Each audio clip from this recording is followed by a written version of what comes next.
Hello दोस्तों, good morning. आप सभी को गुरु नानक जयंती की हार्दिक शुभकामनाएं। तो आज हम net set CG set paper 2 Hindi में इकाई 7 को देखेंगे, जो हम पार्ट 2 लेकर आए हैं। और हमने इसके पार्ट 1 में कहानी कौन से कहानी है, क्या उसका प्रकाशन वर्ष है और कौन सी पत्रिका में प्रकाशित हुआ, तो उसके बारे में बताए हैं। अगर आप उस क्लास को देखना चाहते हैं तो जाकर देख लीजिएगा। आज हम देखेंगे कहानी का विषय वस्तु, संकलन और पात्र परिचय। तो आइए शुरू करते हैं। पहला कहानी है दुलाई वाली, जो 1907 में प्रकाशित हुआ था, जो बंग महिला के द्वारा लिखा गया है। ठीक है, जिसमें पात्र है बंशीधर, नवल किशोर, जानकी दई और सीता। सीता की उम्र जो बाल पात्र है 10 वर्ष है, जो एग्जाम में पूछ लिया जाता है कि कितने वर्ष का है करके। और बंशीधर की पत्नी जानकी दई है, जो दोनों पति पत्नी हैं आपस में। और जानकी दई की बहन सीता। फिर इसमें बंशीधर इलाहाबाद का रहने वाला है और बनारस उसका ससुराल है। यात्रा इलाहाबाद से मुगल सराय तक का वर्णन है यात्रा में। और बंशीधर और नवल किशोर आपस में ममेरे भाई हैं, जो उनका मित्रवत व्यवहार है। नवल किशोर जो है कलकत्ता शहर से आने वाला है, और जो लास्ट में यही ट्रेन में क्या बनता है, दुलाई बनता है। विषय वस्तु में देखेंगे तो एक मनोरंजन पूर्ण कहानी है। कहानी का प्रारंभ कहानी के 10वें घाट पर स्नान करने से होता है। ठीक है, 10वें एक घाट है बनारस का, वहाँ से जो बंशीधर है स्नान कर अपने मतलब ससुराल में आता है, घर में, जो वहाँ उसकी पत्नी जानकी दई रहती है। फिर इसमें स्टेशन आता है सिकरौल, मिर्जापुर, मुगल सराय और इलाहाबाद। नवल किशोर का ससुराल वह आगरा है। तो ये रहे दुलाई वाली कहानी का संक्षेप में वर्णन। ठीक है, तो और बंग महिला जी का एक दूसरा कहानी लगा हुआ है हमारे इकाई 7 में, वह है चंद्रदेव से मेरी बातें, जिसका प्रकाशन वर्ष 1904 है। जिसमें लॉर्ड कर्जन को, उस समय लॉर्ड कर्जन वहाँ के तत्कालीन वो थे राज्यपाल। और इसमें विषय वस्तु है समाज शैली, जो व्यंग्य किया गया है समाज शैली में, जिसे हिंदी का प्रथम राजनीतिक कहानी के रूप में जाना जाता है।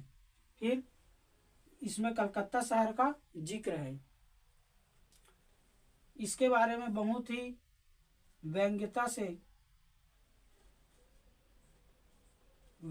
से जो बंग महिला जी हैं, वो इस चंद्रदेव से मेरी बातें कहानी में कहती है। ठीक है, और हम अगला टॉपिक देखते हैं। इसके बाद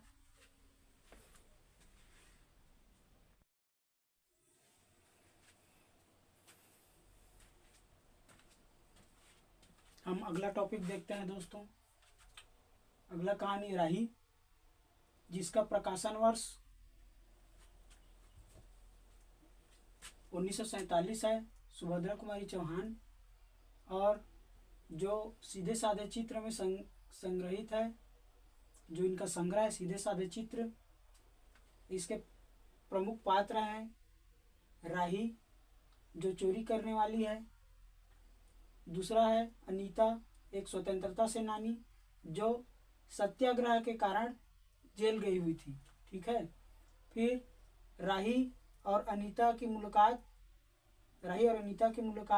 जेल में होती है। राही ने 5-6 सेर अनाज की गठरी चुराने के जुर्म में जेल गई हुई थी। ठीक है, राही जो भीख मांगने वाली थी, जो मंगोरी जाति की थी।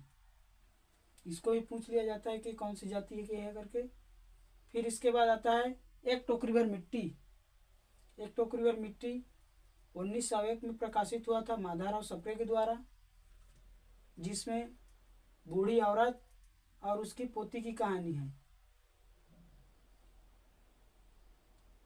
पोती की उम्र है 5 वर्ष, जो अक्सर एग्जाम में पूछ लिया जाता है कि वह कन्या जो है वो कितने वर्ष की थी करके। बूढ़ी औरत एक टोकरी भर मिट्टी चूल्हा बनाने के लिए ले जाना चाहती है। जमींदार अपने महल के हाथा बनवाने के लिए के उद्देश्य से झोपड़ी को बूढ़ी की हटवाना चाहता है। ठीक है, अंत में जमींदार का हृदय परिवर्तन हो जाता है और वह बूढ़ी औरत की जो झोपड़ी है उसको नहीं हटाता। तो अगला कहानी हम देखते हैं दोस्तों। अगला कहानी देखते हैं ईदगाह, जो 1933 में प्रकाशित हुआ था मुंशी प्रेमचंद जी के द्वारा। और इसके पात्र हैं अमीना, एक बूढ़ी महिला है। हामिद, उसका जो पोता है। हामिद की उम्र 4-5 साल का एक बालक है। उसके पास कुल 3 पैसे होते हैं, जो मेला से चिमटा लेकर आता है, चिमटा खरीद कर आता है अपनी दादी के लिए। फिर आबिद हामिद का पिता है। महमूद, मोहसिन, नूरे और शम्मी, ये सब मिलकर एक साथ कहाँ जाते हैं? मेला देखने के लिए जाते हैं। महमूद ने सिपाही खरीदा, जिसके पास कुल 12 पैसे थे।